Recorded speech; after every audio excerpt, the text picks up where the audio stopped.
Bonjour à tous. Alors aujourd'hui, on va parler de l'écologie en entreprise. Et donc tout d'abord, on va essayer de replacer un peu qu'est-ce que l'écologie au sein du développement durable. Alors souvent, le développement durable, on pense que c'est juste l'écologie, quand on connaît pas trop, alors qu'en fait le développement durable, ça va être le mélange entre l'écologie, le social et l'économie, donc l'économique. Et donc, une entreprise, à la base, ça a été créé pour l'aspect économique, et avec le temps, peu à peu, on a inséré des mesures sociales dans les entreprises, notamment avec, par exemple, les congés payés, avec la mise en place des 35 heures, la mise en place du SMIC, etc. Donc on a mis en place donc toutes ces mesures sociales, et aujourd'hui, ce qui est en train de se faire, c'est que des mesures écologiques se mettent en place, et c'est des mesures qui doivent être prises, puisqu'elles passent par des textes de loi, et donc les entreprises sont contraintes de mettre en place ces mesures écologiques. Alors ici, on a le programme 2030. Donc le programme 2030, en fait, qui fixe 17 objectifs développement durable. Et donc, ce qu'on peut voir, c'est que ces objectifs développement durable ne sont pas tous des objectifs écologiques. On a beaucoup même d'objectifs qui sont des objectifs sociaux, comme pas de pauvreté, pas de faim, une bonne santé, une bonne qualité d'éducation, l'égalité des genres, etc. Tout ça, ça va être des mesures qui vont être purement sociales, et qui aussi, en fait, ont une finalité écologique et économique, parce que, en fait, tout est connecté. Si on s'occupe pas de la pauvreté, forcément, ça va avoir une répercussion sur la faim, forcément ça va avoir une répercussion sur la santé, sur la qualité de l'éducation, mais aussi si vous êtes dans ces problématiques où vous avez de la pauvreté, de la faim, de mauvaise santé, une mauvaise qualité d'éducation, vous n'aurez pas à côté d'actions pour le climat, de mesures prises pour sauver la flore, la faune et la flore terrestre, et donc la vie marine également. Donc le développement durable, ça va prendre en compte tous ces aspects, notamment via donc, ce programme, et le but, ça va être de créer donc des synergies entre tous ces domaines pour pouvoir avancer plus vite dans le développement de notre société. Donc, on va voir quelles sont les obligations pour une entreprise, donc pour ce qui concerne donc cette écologie donc qui fait partie intégrante du développement durable. Alors, d'abord, aujourd'hui, toutes les entreprises sont obligées de faire de l'écologie. Il y a énormément de mesures, et toutes les entreprises, par exemple, vous connaissez tous le symbole qui signifie que les entreprises ont payé la taxe, donc qui sert ensuite en fait à recycler les déchets. Et donc aujourd'hui, il va falloir que les entreprises se reverdissent, fassent de l'écologie, et donc pas du greenwashing ici, parce que le greenwashing, moi personnellement je vous le déconseille. Alors évidemment je vous le déconseille parce que j'ai envie qu'on fasse de l'écologie, mais aussi parce que si vous faites du greenwashing aujourd'hui, il y a énormément d'associations qui vont vous tomber dessus, certainement dans les années à venir, quand ça va se compliquer énormément au niveau de l'écologie, et donc il faut faire de la vraie écologie, et pas juste reverdir son entreprise. Donc alors la législation autour de l'écologie, donc qui va toucher les entreprises, elle va être assez complexe et différente selon le type d'entreprise. Donc finalement, on va pas du tout parler de tout ce qui est possible, on va à peine effleurer la partie émergée de l'iceberg. Et donc si vous avez des questions plus précises sur votre entreprise, vous pouvez par exemple demander des conseils à votre assureur. Alors, on va regarder un peu les différents secteurs que la législation va toucher, les secteurs sur lesquels il va falloir faire des efforts avec son entreprise. Par exemple, d'abord la pollution de l'air, il y a déjà énormément de mesures législatives prises sur la pollution de l'air. Il y a aussi pollution des sols, pollution de l'eau évidemment. On va voir tout ce qui est consommation. En fait, une entreprise, elle pollue deux fois. Elle pollue d'abord en consommant, en prenant des ressources naturelles, et elle repollue ensuite en créant des déchets. Donc la gestion des déchets évidemment. Et enfin, la biodiversité aussi, qu'il va falloir prendre en compte, et la biodiversité qui est par exemple prise en compte avec les mesures éviter, réduire et compenser. donc qui consiste en fait à ce que lorsque l'on crée un ouvrage, lorsque l'on va mettre en place par exemple un bâtiment ou une autoroute, il va falloir essayer d'éviter les dégâts sur les milieux naturels. Si c'est pas possible, on va essayer de réduire. En tout cas, on va éviter au maximum. On va ensuite réduire au maximum. Et si on peut pas faire tout ça, on va compenser donc les dégâts écologiques. Alors donc, il y a une hiérarchisation de ces trois phases. On est d'abord obligé de voir si on peut éviter, ensuite voir si on peut réduire, et enfin, on essaie de compenser. Alors, l'objectif de ces mesures, ça va être de ne plus avoir de perte du tout de biodiversité, voire avoir des gains de biodiversité. Alors évidemment, ça va être très compliqué, parce que déjà, qu'est-ce que la biodiversité? Donc juste à cause de ce mot, c'est vrai que c'est assez complexe et que ces mesures vont pas toujours être parfaites, mais c'est déjà quelque chose d'assez bien.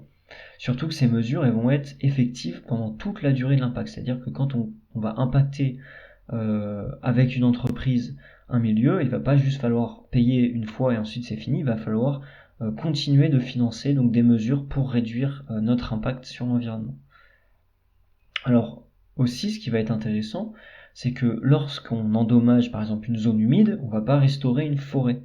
Il va falloir restaurer une autre zone humide. Et en plus, cette zone humide qu'on va restaurer, il faut qu'elle soit proche de la zone qu'on a dégradée. Donc on parle de la géolocalisation des mesures compensatoires.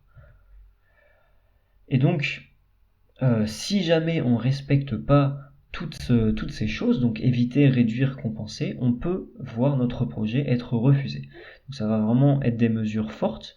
En plus, on va avoir des suivis une fois que ces mesures sont mises en place. Donc c'est pas juste, voilà, comme je disais, des mesures mises au départ. Il va y avoir un suivi. Est-ce qu'on on continue de faire les choses bien dans le temps, dans la durée? Et évidemment, des sanctions si on ne met pas en place correctement ces mesures éviter, réduire et ces mesures compensatoires. Alors donc cependant, voilà, les mesures compensatoires, elles sont en vrai parfois mal réalisées ou insuffisantes, et ça peut être dû notamment au fait que c'est difficile de quantifier la biodiversité. Néanmoins, ça reste quand même une bonne méthode et une méthode qui me semble personnellement prometteuse et qui peut être retravaillée, notamment quand on aura des outils de biomonitoring plus efficaces, on pourra mieux mesurer la biodiversité, donc mieux mesurer l'impact des entreprises sur la biodiversité. Et donc tout ça aussi, c'est des choses qu'il faut savoir, parce que quand on va créer une entreprise, il faut prendre en compte tous ces coûts dans son budget, par exemple.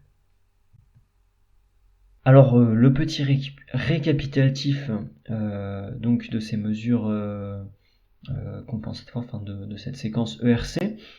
Donc on a d'abord nos impacts bruts du projet, ensuite on va appliquer les mesures d'évitement. Par exemple, si on voulait construire sur une zone humide à forte qualité, avec une qualité écologique importante, déjà est-ce qu'on peut pas éviter de dégrader cette zone qui visiblement écologiquement est super importante, et essayer de déplacer le projet dans une zone qui est de base déjà un peu plus dégradée.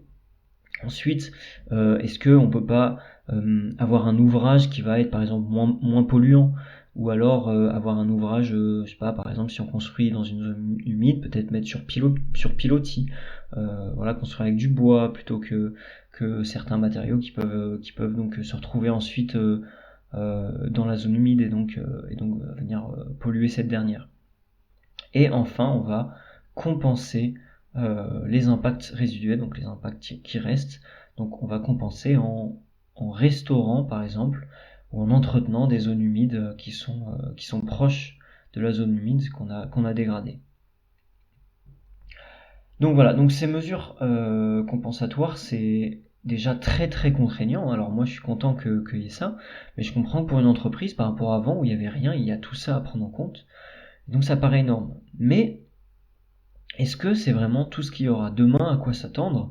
Est-ce qu'il n'y aura pas des lois encore plus contraignantes qui vont venir donc être mises en place, et que les entreprises auxquelles les entreprises vont devoir faire face? Et donc pour des raisons d'éthique, mais aussi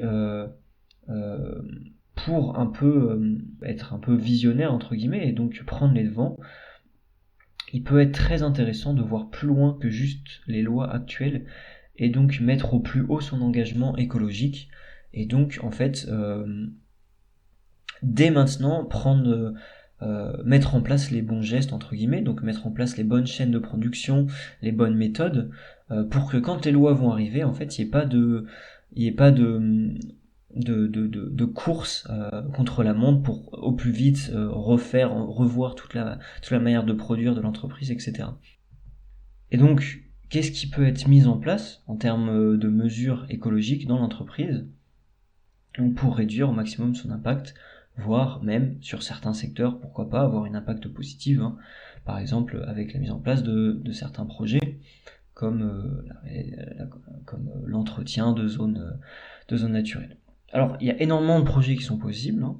Évidemment on va pas tout aborder, et il y a aussi certains projets qui permettent aussi de faire des économies.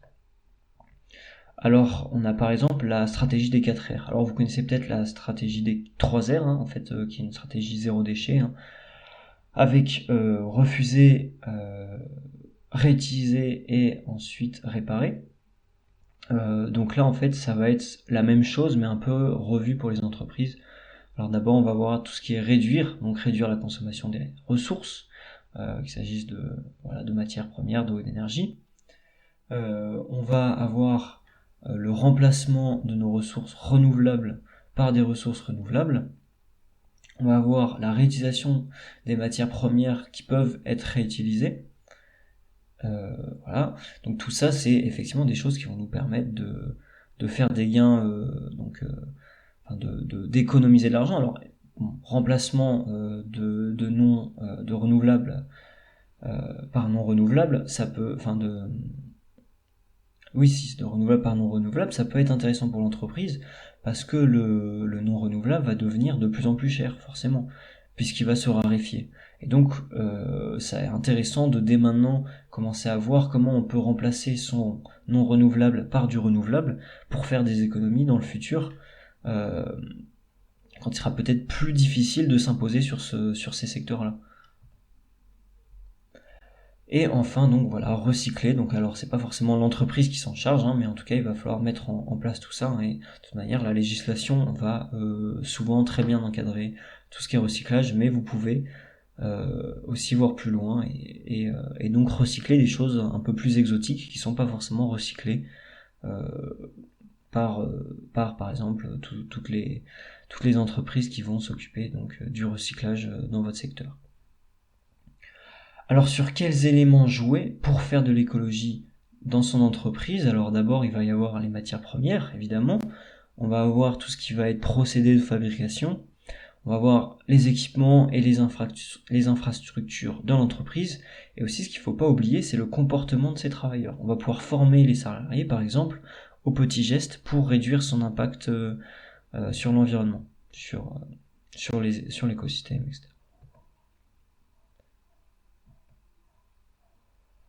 Alors aussi, ce qui peut être intéressant, c'est de faire des alliances. Alors on peut faire des alliances, par exemple, avec des associations, etc.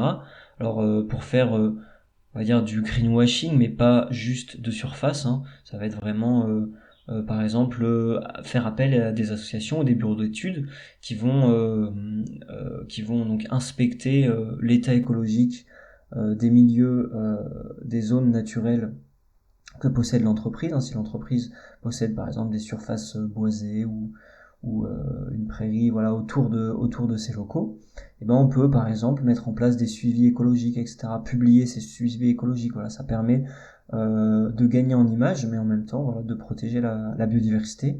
C'est aussi un gain de plaisir pour les travailleurs qui vont se retrouver donc à travailler au milieu d'une zone naturelle de qualité avec des oiseaux, avec des papillons, et donc forcément ça va être plus agréable, hein, quand on prend sa pause, donc d'être dans un milieu comme ça plutôt que d'être dans un milieu bétonné, etc.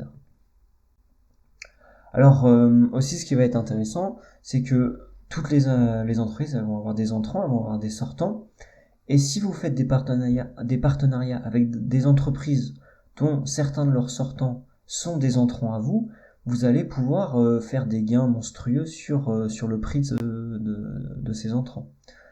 Et donc on peut imaginer, au lieu d'avoir donc une chaîne comme ça qui reprend à chaque fois, qui repuise sur l'environnement, avoir plutôt une chaîne interconnectée d'entreprises comme ça qui s'échangent leurs sortants et qui achètent et leurs entrants, enfin, voilà, pour donc réduire l'impact et les prélèvements sur l'environnement.